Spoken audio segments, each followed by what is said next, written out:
di Palembang ini ada sosok wanita yang merupakan pahlawan pecah ibu kita Kartini. Nah, cuman kebanyakan wong Palembang malah tidak kenal sama beliau, yaitu Ratu Sinuhun. Nah, beliau itu punya kiprah yang luar biasa di Palembang ini, yang sudah ada sejak ratusan tahun lalu, bahkan sebelum adanya Kartini. Nah, Mang Cebice, untuk tahu siapa itu Ratu Sinuhun, Nang Dayat akan berbincang dengan Kakanda Febri Lintani sebagai sejarawan Kota Palembang. Cak mana ceritanya kita tanya-tanya ya. Assalamualaikum Kando. Waalaikumsalam warahmatullahi wabarakatuh. Alhamdulillah. Sehat Kando? Alhamdulillah sehat. Alhamdulillah. Nah, ketemu lagi kita Kando. Iya. Nah Kando, kali ini Kulo ini pengen tanya-tanya mengenai Ratu Sinuhun. Nah, beliau itu kan kabarnya memang seorang wanita yang penuh dengan kepahlawanan ya.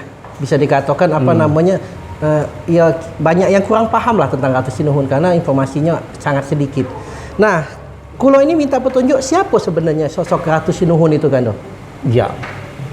Jadi pada masa lalu itu Ratu Sinuhun sangat terkenal di Sumatera bagian selatan, bukan cuma Palembang. Jadi orang-orang uluan, orang-orang pedalaman di Sumatera Selatan itu mengenal Palembang itu satu sebutan dengan sebutan Ratu Sinuhun, kedua dengan sebutan Sunan Palembang. Sunan Palembang Ratu Sinuhun. Ratu Sinuhun. Itu yang populer. Sangat populer.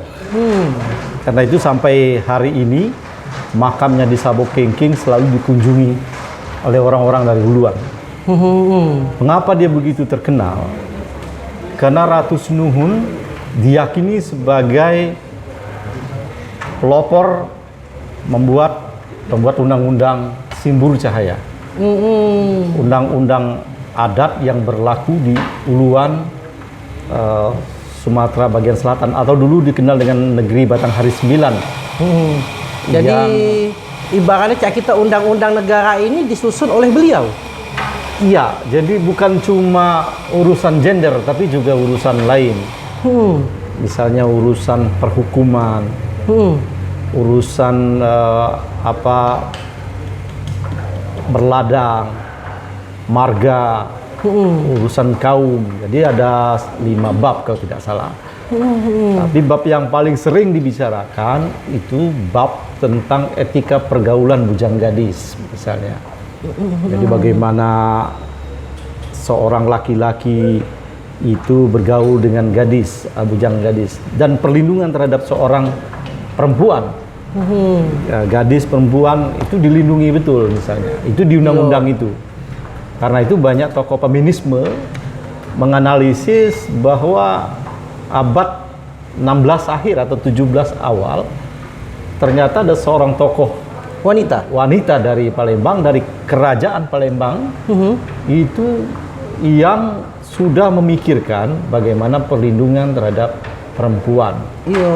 Nah, kalau dibandingkan dengan Kartini kan buat surat menyurat dengan orang Belanda dan kemudian mempelopori berdirinya sekolah. Jadi dia memperjuangkan hak-hak pribumi untuk belajar. Hak perempuan pribumi yang pada waktu sekolah dianggap tidak penting bagi karena urusan perempuan urusan 3 ur itu.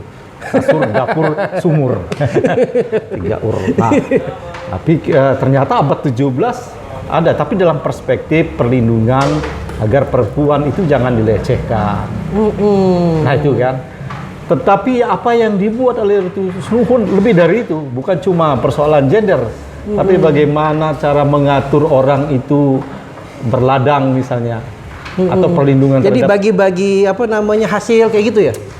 Bukan. Jadi berladang itu kan membuka hutan. Iya kan? Nah, hutan itu ada aturan cara membuka hutan. Jadi nggak sembarang orang membuka hutan. Dulu hutan itu kan masyarakat komunal nih. Misalnya hutan marga itu, marga dipimpin oleh Pasira. Bahwa hutan itu seluruhnya itu milik marga. Tetapi warga marga itu boleh kalau sudah menikah dia boleh membuka hutan berladang. Nah, itu ada aturannya di Undang-Undang Simburu Cahaya. Jadi dia pamit sama Pasira, kami karena sudah berumah tangga ingin apa namanya, berumah tangga lah intinya, nyari makan untuk rumah, nyari nafkah, maka berladang. Nah, itu ada aturan di Undang-Undang Simbol Cahaya. Aturan-aturan lain bagaimana marga misalnya ketika dia menerima pengaduan, ada kasus-kasus perdata, kasus-kasus pidana, itu sampai ke situ. Ke situ juga perdata itu. Wah, jadi luar biasa. Undang-Undang Simbol Cahaya inilah yang mengatur kehidupan, tata hubungan antara manusia dengan manusia, termasuk juga manusia dengan lingkungan, dia diatur dalam undang-undang ini. Dan bagaimana juga penguasa juga mengatur rakyatnya. Nah, itulah Undang-Undang Simbol Cahaya.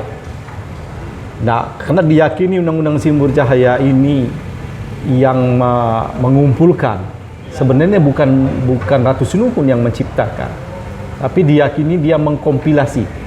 Mengkompilasi artinya menyatukan dari adat-adat yang berlaku di Uluan. Meninventarisir gitu berarti ya? Nah, misalnya di suku Besemah. Suku Besemah itu ada legenda Putri Simbol Cahaya. Putri Simbol Cahaya. Nah, ini digunakan nama Simbol Cahaya. Itu. Jadi orang Besemah merasa bahwa Simbol Cahaya itu dari Besemah. Ya kan. Tetapi juga undang-undang ini diangkat dari adat istiadat Besemah di dalam Simbol Cahaya. Itu menurut keyakinan orang-orang Besemah. Tapi juga orang Komering juga merasa begitu. Sehingga undang-undang adat ini berlaku secara umum di Sumatera bagian selatan. Tapi ada tafsir lain bahwa sebenarnya undang-undang yang berlaku ini oleh Ratu Sinuhun itu pernah seringkali pihak marga itu dibuatkan piagam, namanya Piagam Ratu Sinuhun, diserahkan di Bukit Siguntang. Nah, piagam-piagam inilah sebenarnya aturan-aturan dalam perspektif politik Palembang Darussalam agar penguasa Palembang itu tidak diganggu ketika dia menelusuri ke pedalaman. Jadi tertiblah untuk menertibkan daerah-daerah itu. Nah, selalu piagam itu nama Ratu Sinuhun. Gitu ya. Kita tuh yang tanda tangan nih. Iya, semacam itulah. Kali ini kan misalnya SK Bupati. Jadi tangan ini dikeluarkan oleh Bupati. SK Wali Kota dikeluarkan oleh Kota, Presiden. Itu selalu Ratu Sinuhun. Padahal Ratu Sinuhun adalah ibu negara. Iya. Ibu negara, bukan penguasa. Suaminya adalah Sido Ing Kenayan. Nah, saking terkenalnya nama Ratu Sinuhun di daerah, maka ada penelitian Belanda waktu itu. Nanti kayak saya sebutkan tadi ada dua nama ya, Ratu Sinuhun dengan Sunan Palembang. Sunan Palembang. Nah, kenapa Ratu Sinuhun lebih terkenal? Ada tafsir kalau menurut penelitian itu jangan-jangan Ratu Sinuhun bukan nama orang, tapi untuk menyebutkan siapapun raja di Palembang itu Sinuhun, junjungan. Ratu itu dikenal di Besemah itu bukan dikenal kerajaan tapi keratuan. Jadi ratu itu bisa laki-laki. Ada tafsir lain dari itu. Jadi ya Ratu Sinuhun itu Raja Palembang. Siapapun Raja Palembang disebut Ratu Sinuhun. Ada tafsir lain itu. Iya. Tapi akhir-akhir ini para sejarawan mengerucut sepakat bahwa Ratu Sinuhun adalah nama seorang perempuan istri dari Sido Ing Kenayan. Sido Ing Kenayan tadi yang berkuasa di abad 16 akhir atau 17 awal. Jadi dari abad ke-16 Undang-Undang Simbol Cahaya ini dipakai sampai diambil alih Belanda Kesultanan tadi. Artinya tetap dipakai pada masa Orde Lama juga masih dipakai Undang-Undang Simbol Cahaya. Orde Lama masih. Orde Lama sampai Orde Baru tahun 83. Dalam adat tadi ya? Sampai Undang-Undang Pemerintahan Desa 79 tahun 83 ada SK Gubernur membubarkan marga di Palembang dan mengganti desa. Setelah itu pelan-pelan meskipun secara informal tidak formal tetap digunakan oleh marga-marga tadi, adat istiadat setempat. Jadi pakai gitu. Berabad-abad ya itu dipakai. Berabad-abad Undang-Undang Simbol Cahaya. Nah, kembali ke Ratu Sinuhun tadi itu seolah-olah seperti itu. Nah, Sunan itu kenapa Sunan? Sunan itu mewakili Kesultanan Palembang Darussalam. Jadi Sunan pertama itu Abdurrahman Khalifatul Mukminin Khalifatul Syekh Imam Mukminin. atau Ki Mas Indi. Dia keponakan dari Ratu Sinuhun, ya kan? Adik Ratu Sinuhun itu Pasarean. Ya. Nah, Pasarean anaknya Sido Ingrejek, adiknya Sido Ingrejek adalah Ki Mas Indi, Mas Indi. dan kemudian pendiri dari Kesultanan Palembang Darussalam. Nah, ini Sunan ini, Ki Mas Indi ini oleh orang Belanda diteliti bahwa ini orang luar biasa juga. Jadi 1659 kita babak belur oleh Belanda. Ya. 1659 Kuto Gawang dibakar, dihabiskan. Iya. Kemudian semangat kita juga melorot sangat tajam. Karena mundur gitu kan? Iya, Sido Ingrejek mundur ke Indralayo. Si Ki Mas Indi berjuang kembali untuk membangkitkan, ibaratnya kedewean sendiri ya. Iya. Membangkitkan itu dengan berbagai strategi dan kemudian mendirikan secara mandiri Kesultanan Palembang. Dan itu menurut penelitian Belanda dia orang sakti. Ratu Sinuhun? Bukan, si Ki Mas Indi. Dia orang sakti dan kemudian dia berubah menjadi Sunan. Nah, Sunan inilah yang dikenal, dan menurut orang Belanda dia ini orangnya tidak mati-mati gitu. Dia meninggal pada umur 140 tahunan. Masya Allah. Abdurrahman Khalifatul Mukminin ini mungkin saja dia punya kelebihan karena berani mendirikan Kesultanan Palembang Darussalam. Bukan main itu memang. Dia menanamkan ideologi gitu ya. Nah, ini Kesultanan Palembang Darussalam. Mungkin di sesi lain kita bicara ini ya. Ini kita bicara Ratu Sinuhun dulu, tapi untuk artinya ada dua simbol Ratu Sinuhun mewakili kerajaan Palembang, Sunan mewakili Kesultanan Palembang Darussalam, dan kemudian sampai ke Sultan Mahmud II, jajaran Ratu Sunan Palembang ini.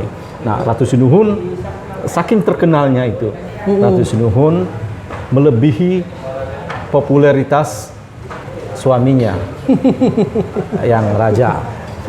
Lalu dan nasabnya dari mana Ratu Sinuhun? Jadi kita itu selain nasab dari Ki Gede Ing Suro, Demak ya, Pajang, Jipang itu ke sini Ki Gede Ing Suro, itu keturunan suaminya itu si Joengdayan. Dia ini ibunya Ratu Pembayun, keturunan Gede Ing Suro, anak dari Ki Gede Ing Suro Mudo, Ratu Pembayun. Nikahnya masih keluarga juga ya. Ibunya ya sepupu dia misalnya. Iya.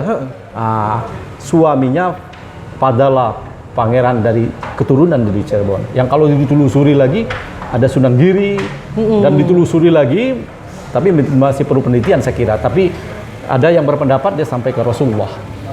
Itu Ratu Sinuhun. Nah, begitu terkenalnya Ratu Sinuhun, begitu hebatnya nasabnya kan kalau kita melihat ini. Nah, itu kira-kira popularitas dari Ratu Sinuhun. Oke, berarti memang sosok wanita yang betul-betul cerdas artinya ya. Kalau bisa mengumpulkan sangat cerdas. Iya, bisa. Jadi ada beberapa yang saya baca, misalnya referensi Ratu Sinuhun tidak hanya berdiam diri di Palembang, tapi dia juga menjelajah ke daerah.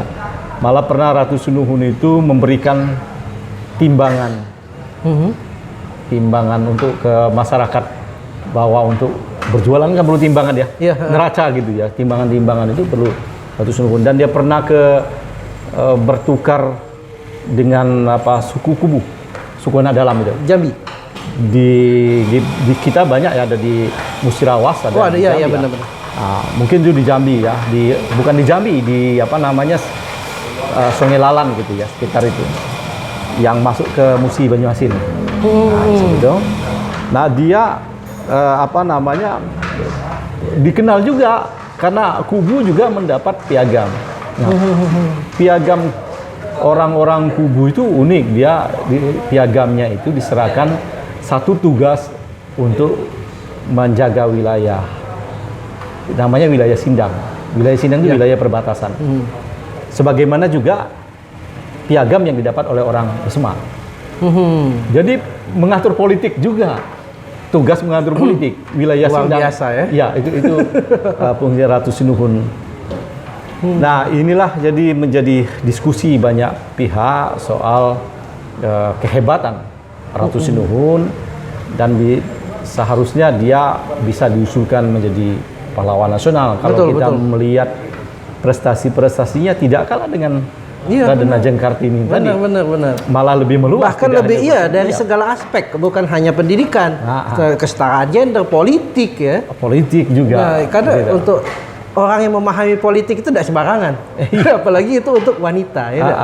Oke, jadi memang Mang Cebice kita punya sosok nenek moyang yang luar biasa, Ratu Sinuhun. Perempuan lagi. Iya, perempuan.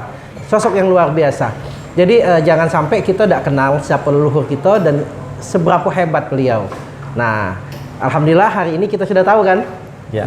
Mudah-mudahan diskusi ini bisa menjadi menambah kasanah pengetahuan kita tentang budaya Palembang ini.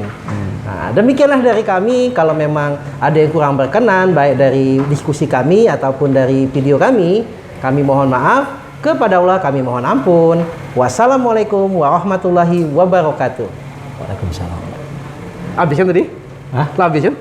Habis. Kalau tambah juga masih ada lagi. Pas lah maksudnya tuh. Aku lah nutup. Pas ya. Berapa menit? 17.